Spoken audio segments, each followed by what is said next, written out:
Friday is the most sacred day of the week, especially for elementary age students. Fifth grade, I was part of an elite force at my elementary school called the School Safety Patrol. That meant I got to wear, for a lack of a better name, yellow apron. And it was just kind of looked like a vest, maybe an apron, head through the neck part, tied on the sides. And that meant I had authority and a responsibility to my classmates, especially the younger ones. And it was on this Friday, this particular Friday, which was a special Friday because during that upcoming week, the nation would be celebrating Thanksgiving on Thursday, which meant that Wednesday of that week and Thursday and maybe, yes, Friday, we would have no school. So the Friday before a short school week, Monday and Tuesday, were holidays. So you think nothing should happen on a Friday. Nothing at all. And something did happen. I remember being on duty, school safety patrol, and a little first or second grader came up to me and called me sir. He said, "Sir, somebody killed the president." And I said, "That's not funny. Go back and play." He said, "No, sir. It's true. I just heard that somebody killed the president." And again, I said, "That's not funny at all. Go back and play." And then the bell went off, and into our classrooms we went and discovered that was true. That Friday was November 22nd, 1963. And in Dallas, Texas, earlier that afternoon, President John Fitzgerald Kennedy was assassinated.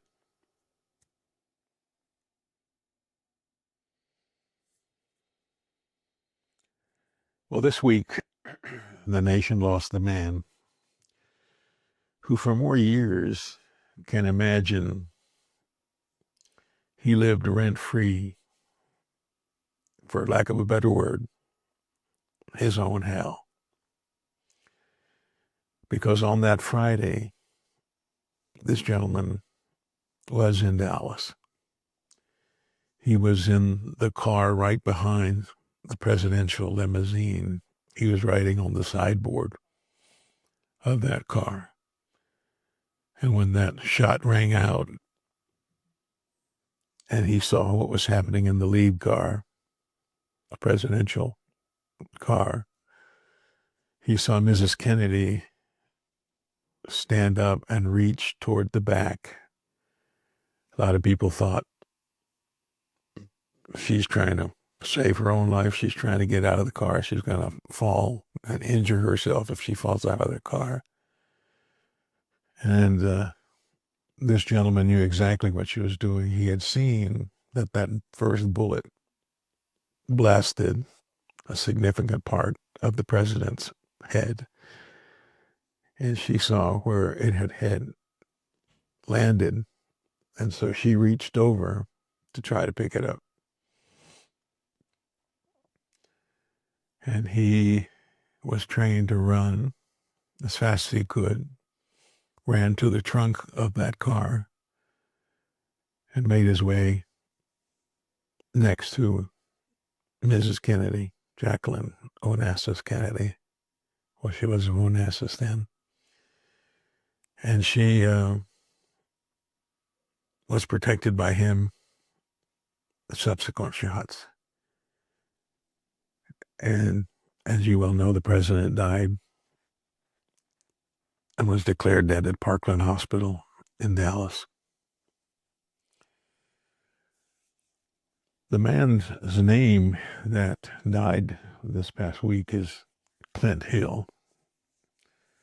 And he was a Secret Service agent that we remember as that agent in the photographs and in the Zapruder film that showed him doing what he was trained to do. And Mr. Hill forever felt his own personal blame for not having done enough to have saved President Kennedy. And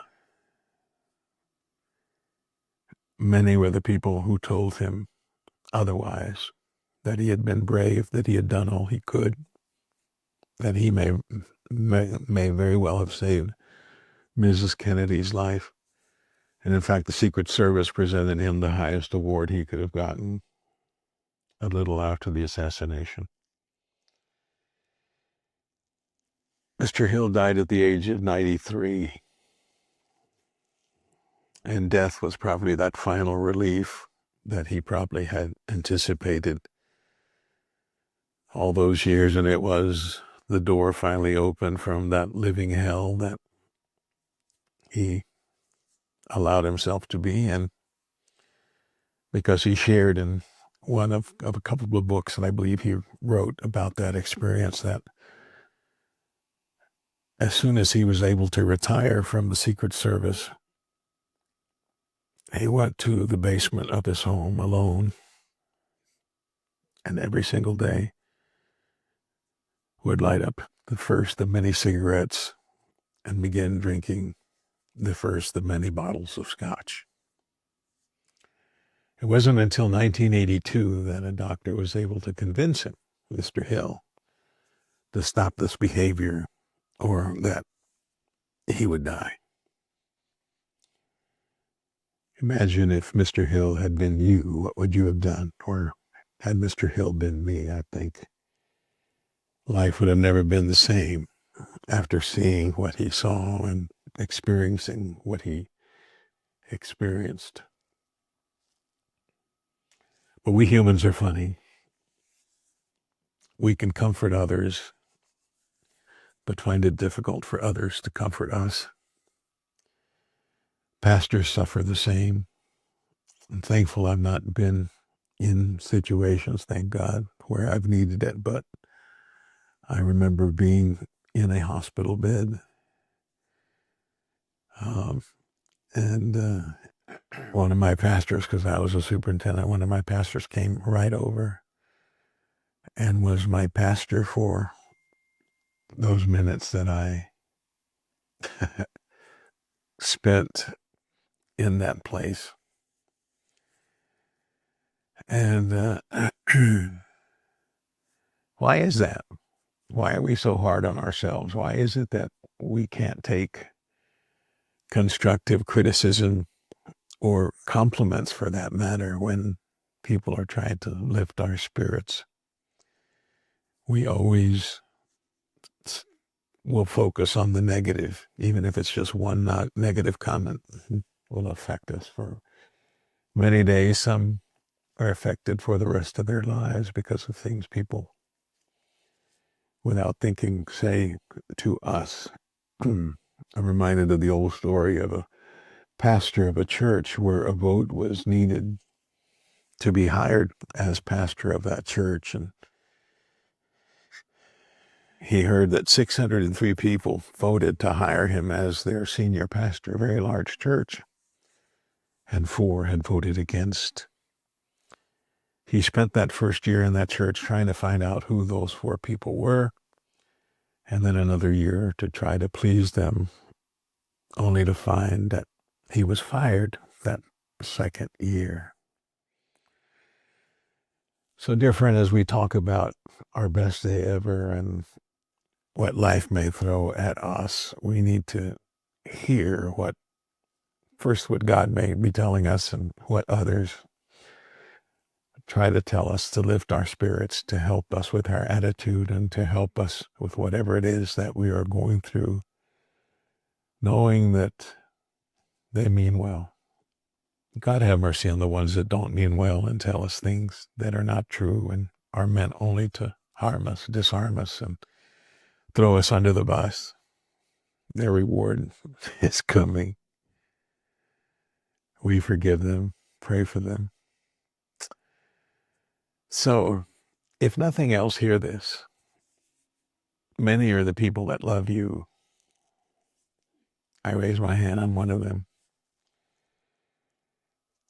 And even though there are many people who love us, there may be many who don't make it known or don't share that with us, but they still love us. And we should also know that we matter to many. And again, some will act toward us like we don't matter, but you do matter. And we're blessed to have you. And we're blessed because you're still breathing and living and having new opportunities to make a difference in your own life. And by doing that, making a difference in the lives of others. The late Reverend Dr. Norman Vincent Peale once wrote, "Did you realize it had been night? All your cares and worries of that day ended, and then at exactly 12 midnight, a new day was given to us in which we could start over, have a blank piece of paper, as it were, or a fresh canvas on which we can share and write what needs to be shared and written or painted." So, dear one, make this your best day ever by hearing this, that you matter, you're special, you're loved, you're beautiful, you're unique. God made only one of you. And while you may not believe that or think you have enough time to get yourself passed around to bless others, do what you can in being a blessing, a strong blessing and affirmation of life to those around you, because we all are given tasks and purposes. We all should find meaning in being and in sharing what was shared with us. So I close with what I always say: I love you and I thank God for you. And together we can make this your best day ever.